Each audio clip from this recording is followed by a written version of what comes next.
Thank you so much, thank you so much. आप लोग मेरे बर्थडे पे आए। Thanks everyone.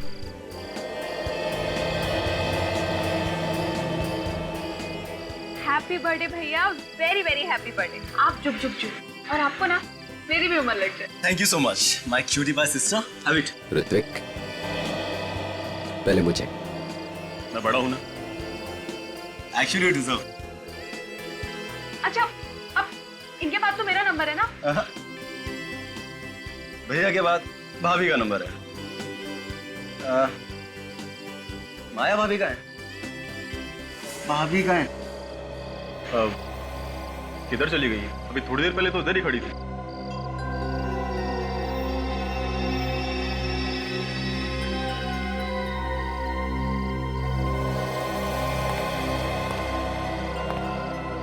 किधर है माया? तुम्हें किसके लिए रखा गया है? ध्यान नहीं रख सकते थे उसका? मैम वो अभी यहीं थी, उनको भूख लगी थी तो वो कुछ खाने के लिए काउंटर की तरफ गई थी। मुझे नहीं पता वो कहाँ चली गई अचानक से। अगर मेरी बीवी कहीं भी चली गई और उसे कुछ भी हुआ तो फिर देखना मैं तुम्हारा क्या हाल करता हूँ। अरे भैया आप इतना टेंशन क्यों ले रहे हो? भाभी यहीं गई होंगी। आप प्लीज रिलैक्स हो जाओ। मार डाला, उसने मार डाला। अन्ना, वो उसने मार डाला, उसने मार डाला, उसने मार डाला उसको। माया होश में आओ। किसने मार डाला और किसको? हाँ, अनुष्का ने ऋत्विक को मार डाला। उसने खून कर दिया उसका। क्या हुआ भाभी? क्या हुआ? तुम? हाँ भाभी, मैं तो जिंदा हूँ। इसकी लाश तो वहाँ पड़ी हुई है। मैं सच बोल रही हूँ। हाँ? लगता है इसे झटका लगा है। इसके दिमाग की हालत अभी ठीक नहीं है। अर्नव, प्लीज इसका दिमाग का इलाज किसी अच्छे डॉक्टर से कराओ। अर्नव, मैं बिल्कुल ठीक हूँ। अनुष्का तुम झूठ बोल रहे हो। मैंने तुम्हें देखा है। तुमने ऋत्विक का खून किया है। तुमने इसी गन से उसको मारा है। तुमने खून किया है ऋत्विक का। माया, कुछ नहीं हुआ है, ये सिर्फ तुम्हारे दिमाग का वहम है। ये मेरा कोई वहम नहीं है। वहाँ ऋत्विक की लाश पड़ी हुई। तुम मेरे साथ चलो, मैं तुम्हें दिखाती हूँ। आ मेरे साथ। उसकी लाश वहीं पड़ी। हाँ, वहाँ पर है। मेरा विश्वास कर, वो वहीं पर है।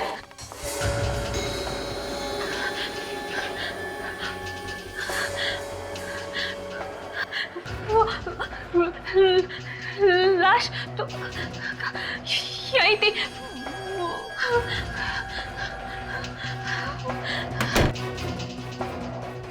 आज के दिन भी ये नाटक करने की क्या जरूरत थी तुम्हें? आखिरकार तुमने सारे मेहमानों के सामने हमारी इज्जत उछाल कर रखी थी। यही चाहती थी ना तुम? माँ, रहने दो ना। आपको तो पता ही है भाभी की दिमागी हालत। तुम मर चुके हो। मैंने देखा था तुम्हारी लाश वहाँ पड़ी हुई थी। तो ये कि आपके सामने आत्मा खड़ी है भाभी।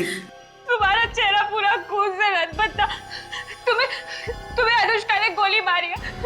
मैंने देखा था। मैंने गोली चलाई है। हाँ, तुमने गोली मारी है ऋत्विक को।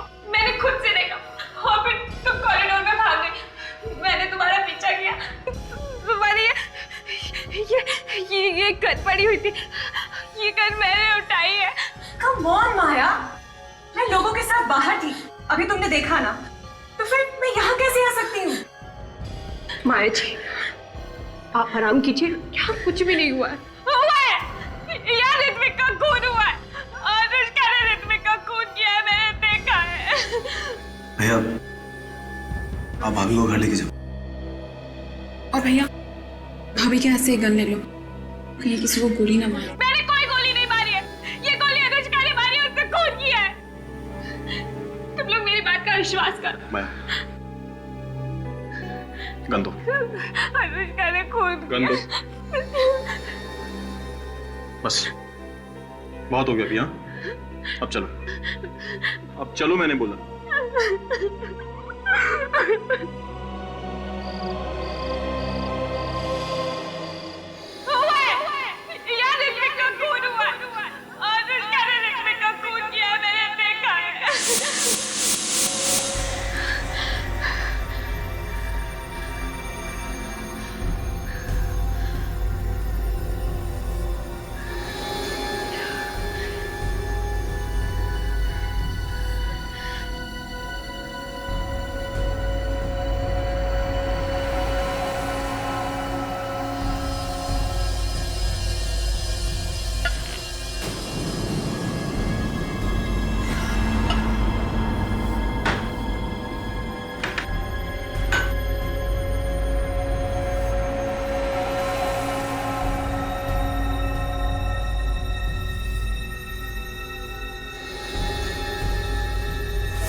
अनुष्का,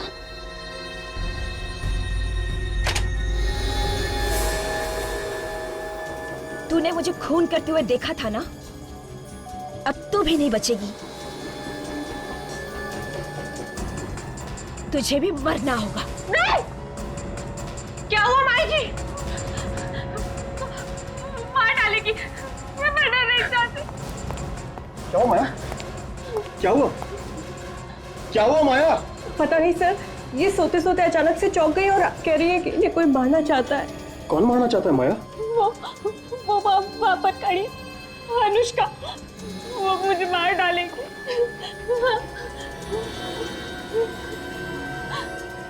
कोई भी तो नहीं है बाहर। वो भी यही खड़ी थी, उसने मुझे मार देगी धमकी दी थी।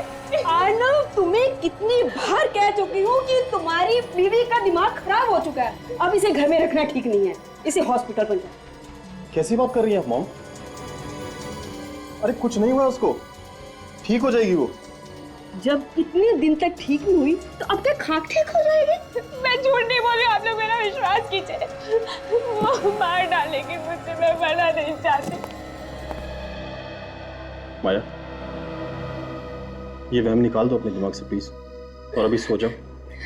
प्रिया, माया का ध्यान रखना।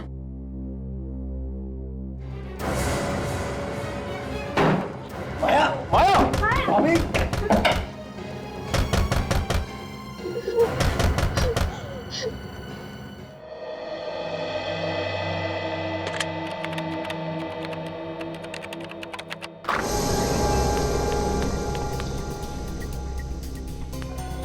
बचा लीजिए, मुझे बचा लीजिए। वो मुझे मार देगी, वो मुझे जान से मारना चाहती है, मुझे बचा लीजिए। देखो, घबराओ मत, घबराओ मत। अब तुम यहाँ पर आ गई हो ना, तुम्हें कोई कुछ नहीं करेगा। बैठो, बैठो। वो मुझे मार डालेगी, वो मार देगी मुझे। क्या नाम है तुम्हारा? कौन हो तुम? माया। माया। अच्छा माया, बताओ कौन मारना चाहता है तुम्हें? वो मेरे घर की खिड़की के बाहर खड़ी थी और उसके हाथ में गन भी थी। वो मुझे मार देगी। निखिल, जरा पानी लेकर आओ। मार देगी वो। उसके हाथ में गन थी और उसने तुम्हें मारा नहीं? मैं भाग के यहाँ पर आ गई। अच्छा माया, बताओ कौन है वो जिसने तुम पर गन तान के रखी थी? वो अनुष्का, एक खून कर चुकी है वो, और अब मुझे मारना चाहती है। अनुष्का? किसका किसका खून किया है अनुष्का ने? अपने बिजनेस पार्टनर ऋत्विक का खून कर चुकी। तुमने देखा खून होते हुए? तुम्हारे सामने हुआ खून? और उसके बाद उसने तुम्हें मारने की कोशिश की? सर, कुछ गड़बड़ है। माया, शांत हो जाओ और जरा डिटेल में बताओ, क्या क्या देखा तुमने?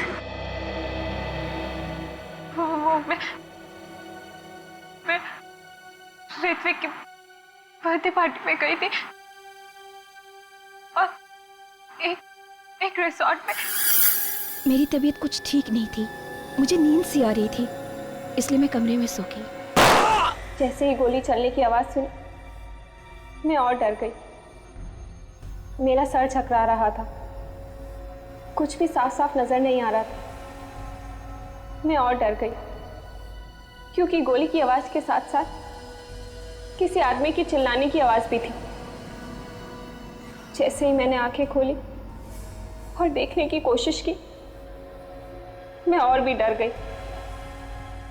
फिर कुछ समझ ही नहीं आ रहा था कि मैं वहां पर क्या कर रही हूं। जैसे ही मैं दरवाजे पर पहुंची, ऋत्विक की लाश पड़ी थी। तब तक मुझे सब कुछ साफ दिखाई देने लगा था, इसलिए मैं ऋत्विक को उसके कपड़ों से पहचान गई, क्योंकि उसके चेहरे पर खून ही खून लगा हुआ था। इसलिए मैं मदद के लिए चिल्लाते हुए बाहर निकली। ये तो अनुष्का, अनुष्का, रुको अनुष्का। कन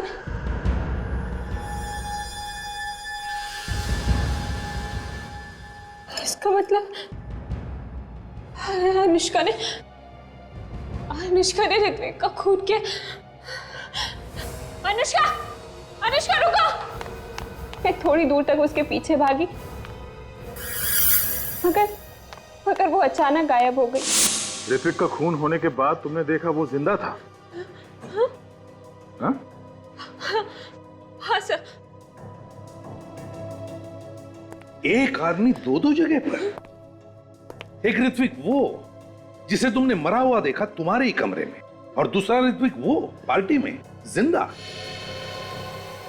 हाँ सर, मैंने ऋत्विक को मरते हुए देखा। कोई मेरी बात का विश्वास ही नहीं कर रहा है सर। माया, तुम्हारी तबीयत कुछ खराब लगती है, कोई दवाई वगैरह ले रही हो क्या? दवाई तो मैं रोज लेती हूँ। कैसी दवाई है? पता नहीं, पर रोज लेनी पड़ती है।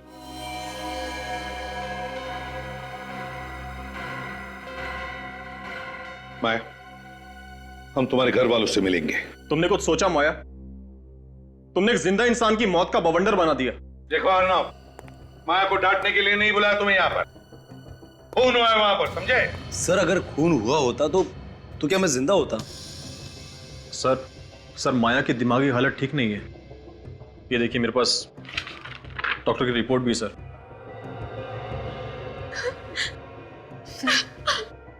मैं माया जी को अंदर लेकर जाऊं? इन सब बातों से इनके दिमाग पर बुरा असर पड़ेगा। ठीक है, लेकर जाओ। काजल, ध्यान रखना इस पर। आइए।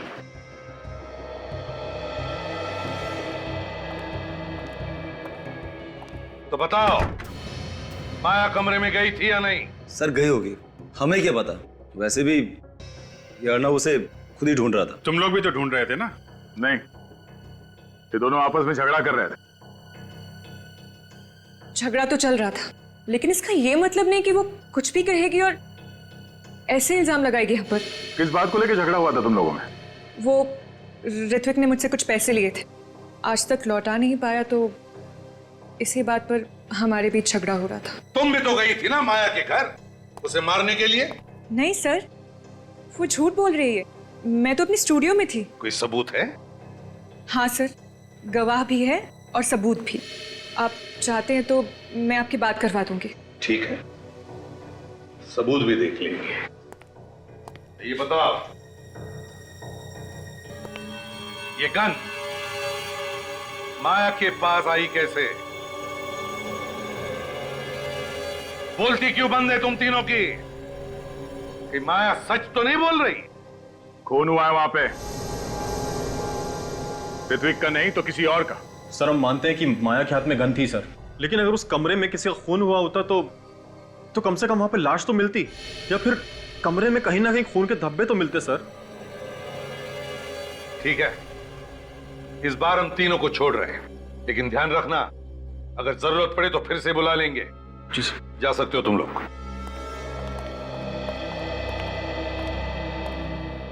सर कुछ ना कुछ तो हुआ है उस कमरे में। हाँ अभिजीत, कुछ तो हुआ है। लगता है इस माया की बातों में सच्चाई है, लेकिन समझ में नहीं आता है कि ये गन माया के पास आई कहां से। सर माया ने बताया कि उसने गोली चलने की आवाज सुनी थी। इस गन पे साइलेंसर लगा हुआ है, तो उसने आवाज सुनी कैसे? सर लगता है दो बार गोली चली है, एक बार साइलेंसर के साथ और दूसरी गोली चली है बिना साइलेंसर के। मान लिया सचिन, लेकिन पहली गोली किस गन से चली? साइलेंसर वाली गन से या बिना साइलेंसर वाली गन से? वहां जो कुछ भी हुआ है उस होटल के कमरे से ही पता चल जाएगा।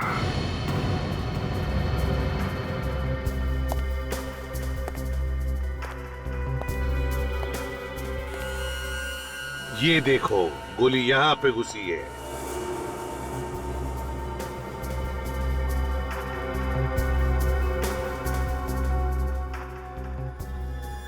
वहां भी अंधाधुंध गोलियां चली है सचिन। सर लेकिन माया कह रही थी कि उसने एक ही गोली की आवाज सुनी है, बाकी गोलियों की आवाज उसने सुनी क्यों नहीं? वही तो, और तो और इतना बड़ा रिसोर्ट है, सैकड़ों लोग यहाँ पर काम करते हैं, फिर भी किसी को पता कैसे नहीं चला कि यहाँ पर खून हुआ है, इतनी गोलियां चली है? क्यों सर, ना तो कोई कमरे में लाश मिली और ना ही कोई खून का निशान। तो क्या वो औरत झूठ बोल रही है, हा? उसने अपनी आंखों से देखा ना खून होते हुए? सर वो औरत सन की लगती है, पूरे होटल में गन लेकर घूम रही थी हाथ में, सब लोग डरे हुए थे उससे। बाहर जाके खड़े हो जाओ। सर ये माया तो ये भी कह रही थी कि लाश दरवाजे के पास यहाँ अंदर पड़ी थी घर में, और दरवाजा बंद था, तो फुरखुनी ने गोली चलाई कहां से होगी? सचिन, माया ने यह भी कहा कि वो दरवाजा खोलकर बाहर गई। इसका एक ही मतलब हो सकता है कि खूनी इस तरफ दरवाजे के बाहर खड़ा था। अगर वो दरवाजे के बाहर खड़ा था तो फिर उसने गोलियां कैसे चलाई? ये देखिए सर, अजीब सा कांच का टुकड़ा है सर, पेट के नीचे मिला। वाकई अजीब सा टुकड़ा है ये, ना किसी बल्ब या ट्यूबलाइट का है, ना फिर किसी फोटो फ्रेम का। जरा मैग्नीफाइंग ग्लास दे दो। ये तो कॉन्वेक्स लेंस का टुकड़ा है, कॉन्वेक्स लेंस का टुकड़ा। कॉन्वेक्स लेंस तो पीप होल में लगाया जाता है। मगर सर दरवाजे को देखकर तो नहीं लगता है कि इसका पीप होल बदला गया है। हाँ,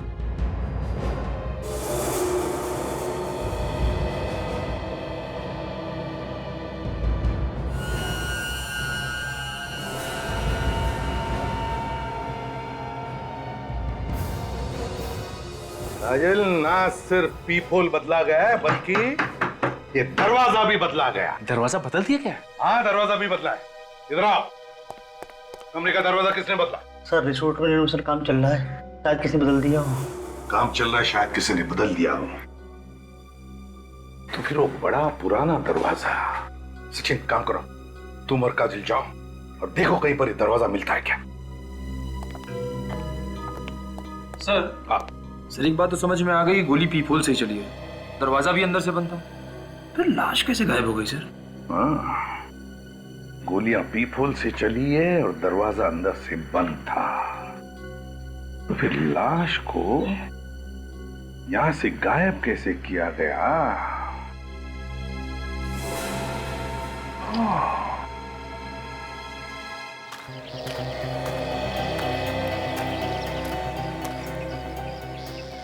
निखिल, खूनी अगर लाश को ले गया होगा तो यहीं से, इसी खिड़की के रास्ते से ही ले गया होगा, क्योंकि अगर मेन दरवाजे से लेके जाता तो कोई ना कोई उसे देख लेता। हाँ सर, अगर घायल भी हुआ होगा तो भी यहीं से गया होगा सर। सिक्योरिटी, अरे सुनो। सलाम साहब। यहाँ पर कल रात को जो बर्थडे पार्टी थी, जी, उस वक्त ड्यूटी पर कौन था? तुम दोनों थे? हाँ सर, हम ही दोनों थे। तो क्या कल रात तुमने किसी घायल आदमी को यहाँ से भागकर जाते हुए देखा, या किसी आदमी को कोई भारी सामान लेकर जाते हुए? मेरा मतलब है कोई लाश वगैरह? नहीं सर, हमने नहीं देखा। ऐसे मुंह उठा के मत बताओ, बिना सोचे बिना याद किए। ठीक से बताओ, याद करो, बताओ, देखा तुमने? सर मुझे पक्का याद है, पार्टी खत्म होने तक यहाँ से कोई नहीं गया था। किसी गाड़ी को जाते हुए देखा? हाँ सर, गाड़ी गई थी यहाँ से। गई थी? कौन सी गाड़ी? सर वो जो 2 टेम्पो है ना, उनमें से एक टेम्पो गया था। कौन सी गाड़ी है? सर ये वाली। ये हमेशा आती रहती है? हाँ सर, रिसोर्ट से टाउन और टाउन से रिसोर्ट आना जाना लगा रहता है। जरा चाबी दो। सर चाबी तो ड्राइवर के पास है। तो ड्राइवर को बुलाओ जल्दी। ड्राइवर तो सुबह से गायब है सर। ड्राइवर सुबह से गायब है मतलब? बिना पूछे बिना बताए ऐसे ही गायब हो गया? निखिल, खोल दो गाड़ी का दरवाजा।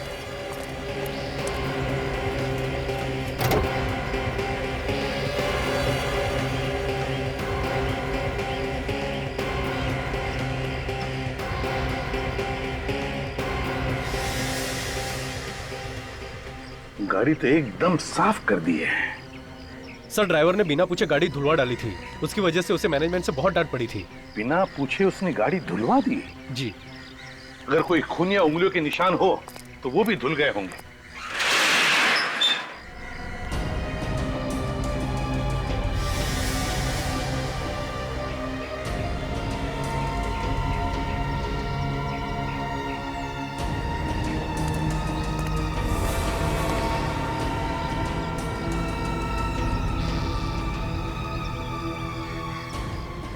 टायर में कीचड़ जैसी ये कहां से आ गई? इसका एक ही मतलब है, ये गाड़ी किसी ऐसी जगह पे गई थी जहां पर इस तरह की मिट्टी है। निखिल सर, ये मिट्टी उठाओ। सर, लाश इसी गाड़ी में ले जाई गई थी। कहां पर, ये तो ये मिट्टी ही बताएगी। भाई साहब इधर सुनिए जी। अच्छा ये बताइए कि ये इस होटल के जो पुराने फर्नीचर्स हैं वो सब कहाँ रखे जाते हैं? इस होटल के पुराने फर्नीचर यहाँ पे रखे जाते हैं।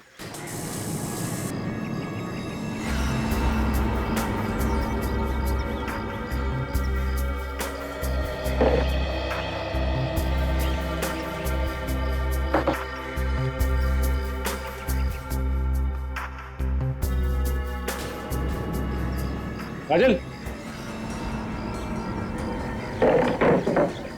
लगता है वो दरवाजा इसके पीछे ही है। बंद कर दिया, संभल के।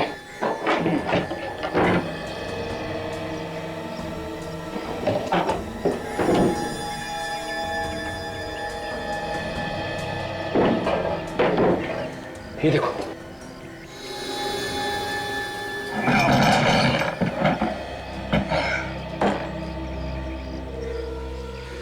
लगता है काजल ये दरवाजा वही है। हाँ, इसका तो पीपल भी टूटा हुआ है। इसका मतलब काजल गोली यहीं से चलाई गई है। ये जो 3 गोलियां हमें रिसोर्ट के कमरे में से मिली थी वो उसी गन से चली है जो माया के पास थी। फॉरेंसिक का रिपोर्ट भी यही कहता है। मतलब सर ये तीनों गोलियां साइलेंसर वाली गन से चली है, इसीलिए माया को गोली चलने की आवाज नहीं आई। बस सर उस गोली का क्या हुआ जिसकी आवाज माया ने सुनी थी? क्या वाकई अगर खून हुआ है जिसे माया ने देखा है तो गोली अभी भी उसी लाश में ही होनी चाहिए। मगर सर लाश कहां पर है? खूनी को वहां से लाश ले जाते हुए किसी ने देखा कैसे नहीं? हाँ ये बात तो है, बड़ी प्लानिंग के साथ सब कुछ किया गया है दया, वरना इस अनुष्का और ऋत्विक की जैसा ही ड्रेस कोई क्यों पहनता? हाँ सर, और ये सब इसलिए किया गया ताकि माया को किसी तरह से ये खून होते हुए दिख जाए और उसका दिमाग खराब हो। मगर सर कोई माया को पागल क्यों बनाना चाहेगा? कोई ना कोई तो वजह जरूर है, कोई ना कोई तो वजह है। एक बात और सर, अगर ये सब एक प्लान था तो हो सकता है जो आदमी मारा गया है उसे मालूम ना हो कि उसकी मौत होने वाली है। वो तो बेचारा कोई छोटा मोटा एक्टर होगा जो इसमें फंस गया। हाँ बेचारा। इस खूनी ने उसे झूठ बोलकर पटा लिया होगा सर। उसने बताया होगा कि कोई नाटक करना है जिसमें ऋत्विक के कपड़े पहनने हैं और फिर सचमुच गोली मार दी उसे। मगर सर एक बात अभी तक समझ में नहीं आ रही है, वो आदमी सचमुच मर चुका है या फिर सिर्फ घायल हुआ है? और एक बात, वो लड़की जिसने अनुष्का जैसी ही ड्रेस पहनी थी, वो ड्रेस आई कहां से? अब अनुष्का 2 ड्रेस तो नहीं बनाएगी बिल्कुल वैसी की वैसी ही। इस अनुष्का से पता लगाना चाहिए कि उसने वो ड्रेस कहां पर बनवाई थी। वहीं से पता चलेगा कि कौन है ये दूसरी लड़की जिसने वैसी ही ड्रेस बनवाई थी। वही खूनी है दया, वही खूनी है। बॉस दरवाजे को तो एकदम साफ सूफ करके रख दिया गया है। बहुत ही होशियार खूनी है, फिंगरप्रिंट्स भी एकदम साफ कर दिए। सर की गोली तो पीपोल में से ही चली है ना? हाँ, गोली पीपोल से ही मारी गई। और कोई खून वगैरह मिला दरवाजे पर? नहीं, दरवाजे पर कोई खून नहीं था। किसी ने उसे भी साफ कर दिया? बड़ी प्लानिंग के साथ मर्डर किया है, खून ही साफ कर दिया। अरे रेडी, दरवाजे पर खून होता तो साफ करता ना, खून था ही नहीं दरवाजे पर। अब मेरा दिमाग चकराने लगेगा सर। गोली चली, खून हुआ, मगर खून नहीं निकला। अरे यार गोली चलेगी तो खून निकलेगा। अरे तो सर फिर खून गया तो गया कहाँ? और अगर सर किसी को गोली लगेगी तो थोड़ा बहुत खून तो उड़ेगा ही ना। थोड़ा बहुत खून तो जरूर उड़ेगा, लेकिन इस दरवाजे पर जरा भी खून नहीं था। खून होता तो केमिकल डालते दिख जाता ना। तो फिर अभी ये कहना मुश्किल है कि वाकई में किसी का खून हुआ है या नहीं। बिल्कुल तय, वाकई मुश्किल। और हाँ बॉस ये जो 3 गोलियां मिले ना आपको रिजॉर्ट के कमरे में से, इन तीनों गोलियों पर भी जरा भी खून नहीं था। चलो मान लिया कि गोली पीपोल में से ही चली थी, फिर जो भी कोई आदमी पीपोल की उस तरफ से बाहर देख रहा था, गोली चलते ही उसकी खोपड़ी के तो चिथड़े चिथड़े उड़ जाते हैं।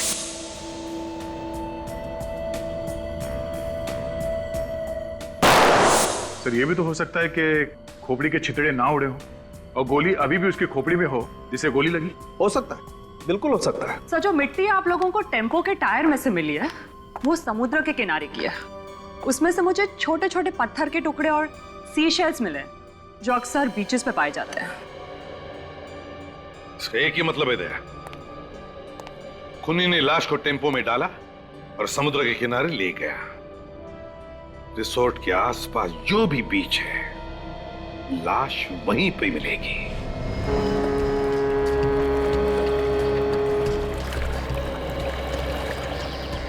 सचिन, इस रिसोर्ट के आसपास यही एक क्रीक है और वो गाड़ी यहीं पर आई थी, यहीं पर। ये देखो, ये है ना, ये देखो, यहीं पर ये सी शेल्स के बारीक बारीक टुकड़े और पत्थर टायर में घुसे थे उस गाड़ी के। मगर ये गाड़ी तो सर रिसोर्ट और टाउन के बीच में आती नहीं है, ये तो रूट ही बिल्कुल अलग है सर। लेकिन रूट ही बिल्कुल अलग है, फिर भी वो गाड़ी यहीं पर आई थी, यहीं पर आई थी, और वो भी लाश फेंकने के लिए। फिर तो पानी में लाश फेंक दी होगी सर, और अब तक तो मच्छी वगैरह खा भी गए होंगे। फिर भी सच नहीं, दूर दूर तक नजर दौड़ाते हैं, कुछ ना कुछ तो जरूर मिलेगा, है ना? चलो काम पे लग जाते हैं।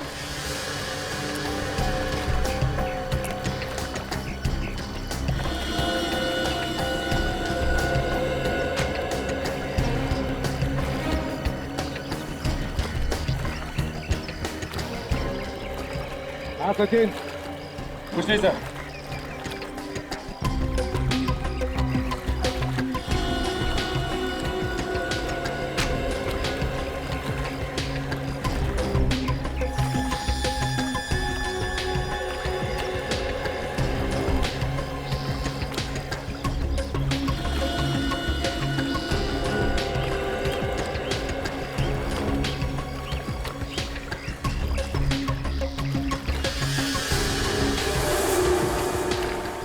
सर, हाँ सचिन,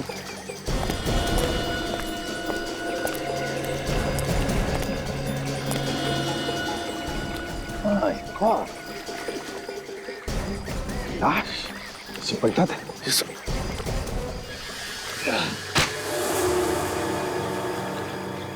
सर कहीं ये वही लाश तो नहीं? सचिन ये वही लाश है, इसे रिसोर्ट में मार डाला और यहां ला करके जला दिया और फिर गाड़ी को अच्छी तरह से धुलाकर रिसोर्ट में जाकर के खड़ी कर दी।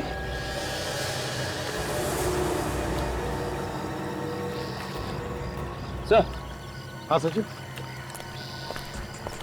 ये देखिए सर। ये क्या है? ये तो कोई लोहे का टुकड़ा दिखता है, पिघला हुआ। लेकिन सर क्या हो सकता है ये? सचिन, अगर यहां पर है तो ये जरूर कोई ना कोई सबूत तो है ही है, कोई ना कोई सबूत तो है। दया, चेहरा तो इसका बुरी तरह से जल गया था, लेकिन खोपड़ी सही सलामत रही, इसलिए मैंने इसकी खोपड़ी के चारों तरफ से ही एक्सरे लिए, और बाकी का काम ये हमारे बेचारे कंप्यूटर भाई साहब ने कर दिया। इन्होंने बता दिया कि ये आदमी दिखता कैसा था। ये देखो,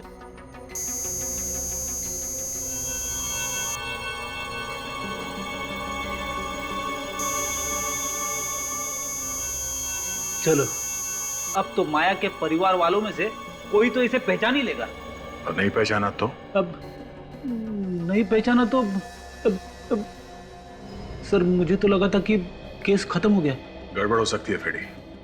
अगर परिवार का कोई आदमी इसमें मिला हुआ है और उसे पता चल गया कि हमें लाश मिल गई है तो कहीं इस माया की जान खतरे में न पड़ जाए। मगर सर इस आदमी के बारे में पूछताछ तो करनी पड़ेगी। ये है कौन और इसे ऋत्विक जैसे कपड़े क्यों पहन रखे थे? देखो भाई, मैं आप लोगों को इतना तो बता सकता हूँ कि इस आदमी की उम्र 35 से 40 साल के बीच में थी।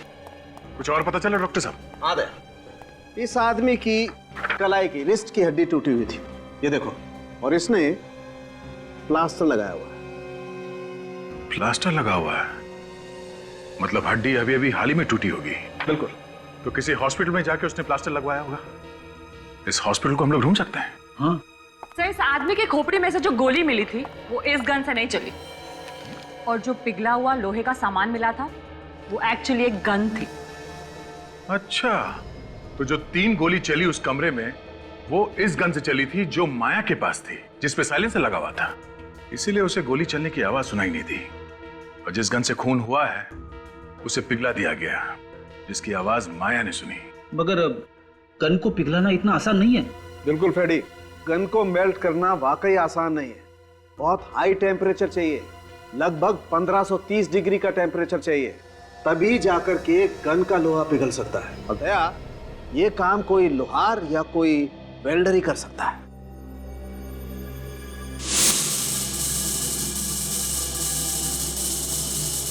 सर, एक वेल्डर रिसोर्ट में ग्रिल का काम कर रहा था, हो सकता है काम भी उसी ने किया।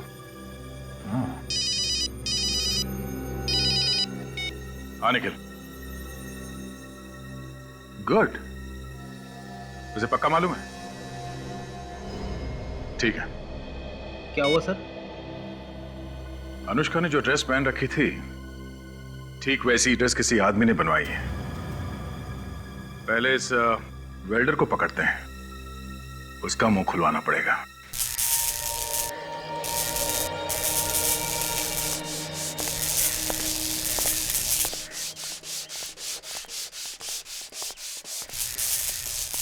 जी सर। तुम जाओ। ठीक है।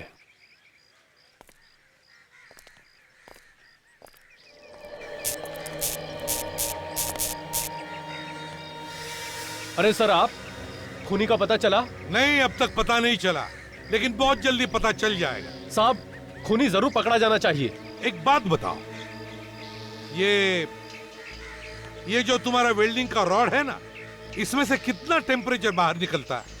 पता नहीं साहब, मगर आप ये सब क्यों पूछ रहे हैं आप? नहीं, एक गन का हलवा बनाना है। गन? हाँ। कैसी गन? मैं किसी गन के बारे में नहीं जानता। सचिन, जरा बता दो, गन। हाँ, ये बताओ कि जिस रात खून हुआ उस रात तुमने किसी की गन मेल्ट की थी? हाँ, की थी। किसकी गन थी वो? मालूम नहीं साहब। सर, इससे पहले कि कोई आ जाए, इसको अपना कमाल दिखा दो। ठीक कह रही हो काजल तुम। ये क्या कर रहे हो साहब आप? अरे साहब, गोली चल जाएगी साहब, गोली चल जाएगी। सर, गोली मत चलाना सर। ये क्या कर रहे हो साहब आप? ये मर जाएगा उस आदमी की तरह। साहब, गोली चल जाएगी साहब। मर गया, मर गया, मार डाला, मार डाला, मर गया। पता चला गोली कैसे चलती है? बिना गोली चले कैसे दर्द हुआ? सोचो उसे कितना हुआ होगा दर्द जिस पर ये गोली चली थी। बर्थडे पार्टी में आई थी वो साहब, ज्यादा उम्र नहीं थी उसकी, जवान थी साहब। कौन हो सकती है वो औरत? कौन हो सकती है? साहब, पार्टी के बाद एक आदमी ने उसको आवाज लगाई थी और पूछ रहा था कि माया को तुमने अकेला क्यों छोड़ दिया? तुम पहचान लोगे उसे? हाँ साहब।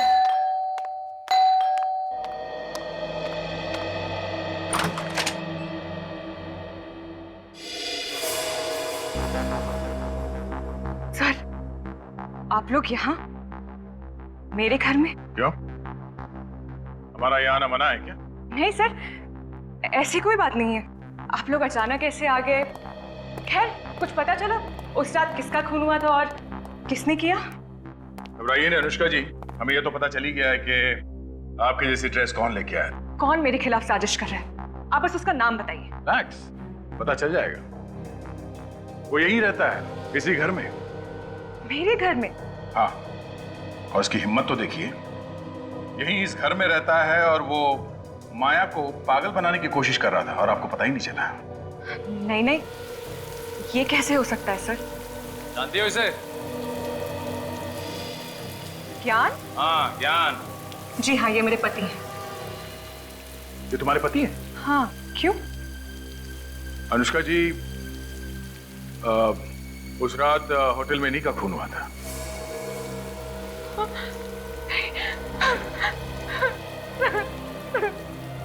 ये बात आपको पता कैसे नहीं कि उस रात को उस बर्थडे पार्टी में आपके पति भी? ये कैसे हो सकता है? ज्ञान तो यहाँ था ही नहीं, वो तो 1 हफ्ते पहले ही यूएस गया था। पर वो यूएस गया ही नहीं, क्योंकि वो भी इस प्लान में मिला हुआ था। पर उसे अंदाजा नहीं था कि इस सब में वो खुद मारा जाएगा। ज्ञान के दोस्तों का एड्रेस या टेलीफोन नंबर मालूम है आपको? तो प्लीज बताइए। जी सर, मैं आपको ज्ञान के खूनी को ढूंढने में जरूर मदद करूंगी। सर, देखने में बहुत शरीफ लग रही थी, कोई कह नहीं सकता कि वो ऐसा काम कर सकती है। हाँ निखिल, कुछ लोग जैसे दिखते हैं वैसे होते नहीं हैं। अगर वेल्डर हमें नहीं बताता कि वो लड़की रिया ही थी जो उसके पास गन लेकर गई थी, तो हमें पता भी नहीं चलता उसके बारे में।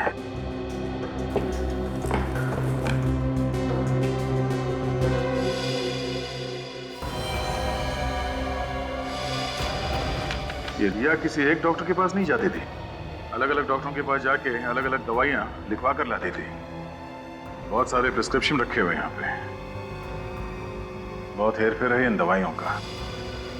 फिर हो सकता है माया को पागल बनाने के लिए किया जा रहा हो।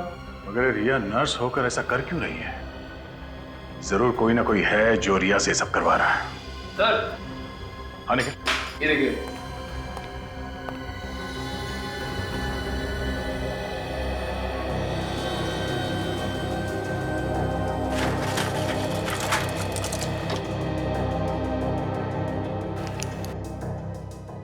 दवाइयों में नाम नहीं लिखा है। सर, इंजेक्शन बहुत सारे हैं सर, हो सकता है दवाइयाँ नकली हो।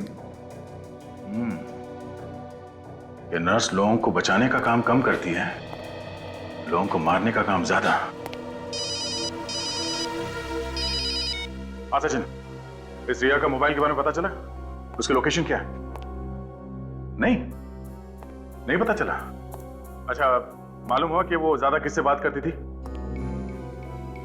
हाँ, क्या नाम है उसका? ज्ञान। ठीक है, इस ज्ञान का एड्रेस निकालो। निखिल सर, ये सारी दवाइयां उठा लो। Okay sir. ये दवाइयां हमारे लिए सबूत का काम करेंगी। सच बोल रहे हो? वाकई मालूम नहीं तुम्हें विज्ञान क्यों रुका था होटल के कमरे में? नहीं सर, नहीं मालूम। ज्ञान ने तो कहा था कि वो कहीं 7 दिनों के लिए बाहर जा रहा है अपनी पत्नी अनुष्का के साथ, कहीं इंडिया से बाहर। ये ज्ञान तुम्हारा दोस्त था ना? नहीं सर।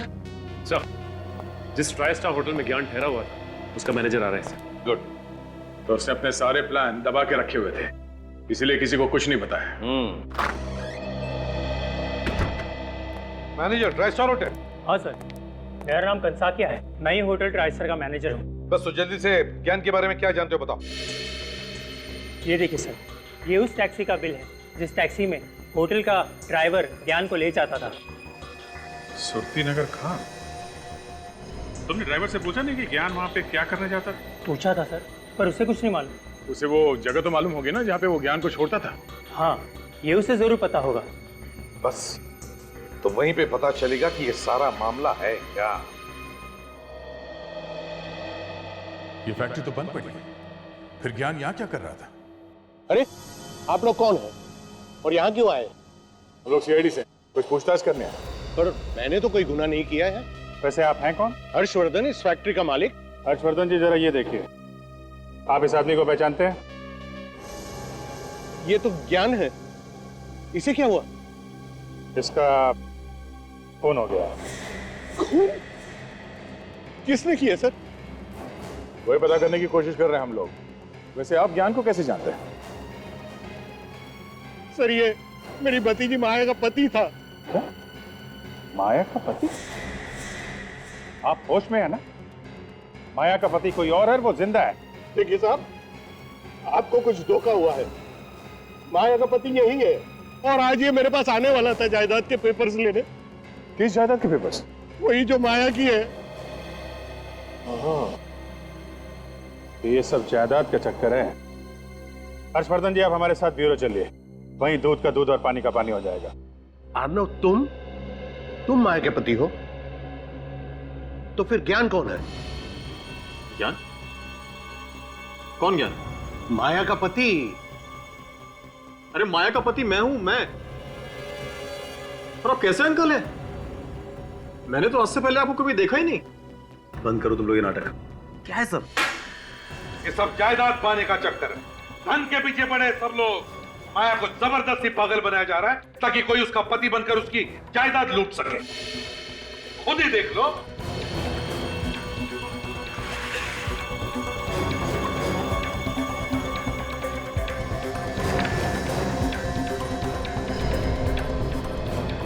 तो माया की वसीयत। ये सारा झंझट इसी वजह से हो रहा है। इसी वसीयत की वजह से हुआ ये सब। क्या लिखा है इसमें? लेकिन सर, माया ने मुझे इसके बारे में कभी भी नहीं बताया। मुझे भी मेरे वकील ने ही बताया सर। और अचानक एक दिन ज्ञान कहीं से आया और कहने लगा कि माया की तबीयत बहुत खराब है और मैं ही उसका पति हूं। और कोई है माया के परिवार में? माया और उसकी चचेरी बहन मीनाक्षी के अलावा और कोई नहीं है परिवार में। और मीनाक्षी की कई साल पहले पानी में डूबकर मौत हो चुकी है। मैं भी उसका दूर का चाचा हूं। तो इस वसीयत से फायदा किसको होने वाला था? और किसे सर? माया को। मीनाक्षी तो मर चुकी है। मीनाक्षी की लाश मिली थी? वो मुझे नहीं पता सर। और हो सकता है मीनाक्षी अभी भी जिंदा हो और ये सब उसी ने किया है जायदाद के लिए। मगर सर कोई ना कोई तो बीच में होगा ही जो माया को भी जानता होगा और मीनाक्षी को भी। हाँ, कोई ना कोई तो जरूर है दया जिसने ये सब चक्कर चलाया है। सर अब इन दोनों को अरेस्ट कर लेते हैं, यही बताएंगे हमें। मगर हमें क्यों? सर हमने क्या किया? ज्ञान का खून और माया को ड्रग्स देकर पागल बनाया तुम लोगों ने। किसके कहने पर किया ये सब? वकील साहब, आदमी को अगर पैसे सपने में भी दिख जाए ना तो उसके मुंह से पानी टपकने लगता है। लालचियों ने मेरी भतीजी माया को पागल बना दिया। मगर इस बात की सजा तो उन्हें मिल चुकी है ना? सजा तो मिल चुकी है वकील साहब, मगर इसका मतलब ये तो नहीं कि माया ठीक हो जाएगी। आप ठीक कह रहे हैं सर, इतनी आसानी से नहीं। अब तो वकील साहब, अब यही एक बंद पड़ी हुई आखिरी फैक्ट्री मेरी जायदाद में बची है। इसे भी बेचकर मैं सारा पैसा ट्रस्ट में जमा करा दूंगा। You are right sir. अब आपका कोई और रिश्तेदार भी तो है नहीं जो इस जायदाद का वारिस बन सके। है। मैं हूँ वारिस। कौन हो तुम? मैं मीनाक्षी हूँ, माया की बहन, जिसे आप लोग मरा हुआ समझ रहे थे। मीनाक्षी? मीनाक्षी, तुम यहाँ कैसे? तुम तो कई साल पहले डूब के मर गई थी। चाचा जी, ये मेरे मेडिकल रिपोर्ट्स हैं।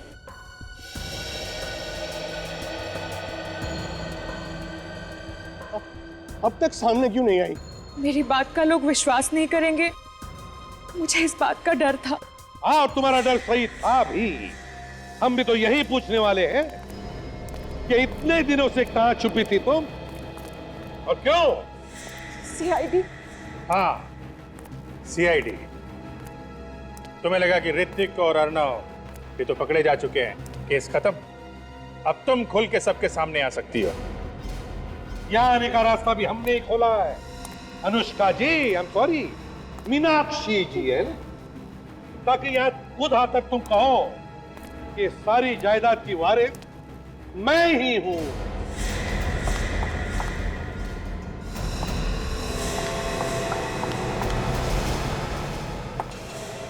सीआईडी से तेज तुम नहीं भाग सकती अनुष्का, और इस गन से निकली हुई गोली से तेज तो तुम भाग ही नहीं सकती।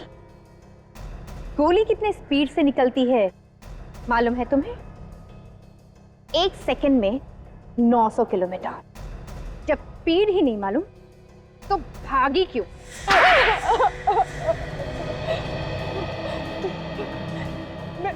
मैं किसी भी हालत में जायदाद खोना नहीं चाहती थी।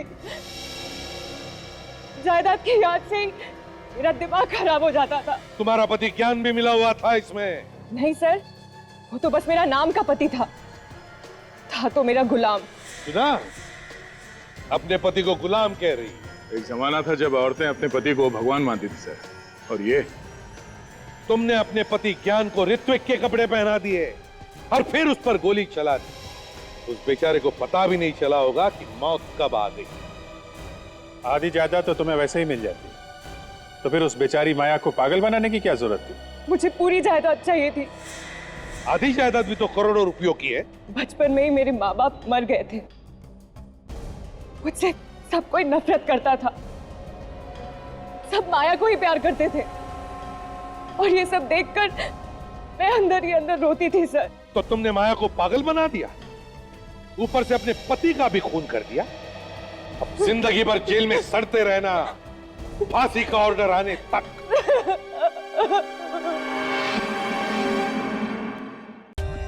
For more updates, subscribe to our channel, click the show links and enjoy watching the videos.